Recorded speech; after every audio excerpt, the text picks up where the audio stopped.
Dahil Pilipino ako namumuhunan sa kinabukasan, boto ko yan. James Jimenez po ng Comelec. Ang PCOS o Precinct Count Optical Scan Machine ang bibilang ng inyong mga boto ngayong halalan. Bago bumoto, dadaan muna ang bawat botante sa verifikasyon ng BEI sa presinto upang mapatunayan ang kanyang pagkakakilanlan.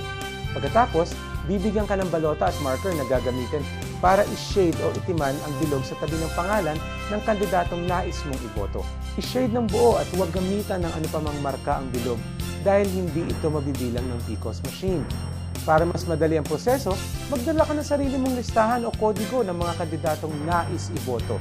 Huwag mag-overvote. Ang pagboto ng higit sa bilang ng dapat iboto sa anumang posisyon ay magre-resulta ng pagwawalang bisa ng lahat ng ibinoto mo para sa posisyon na iyon.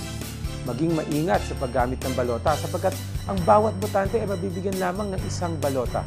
Maaari rin namang mag-undervote. Pagkatapos bumoto, ipasok ang nasagutang balota sa PCOS machine. Ang balota ay dediretso sa loob ng ballot box.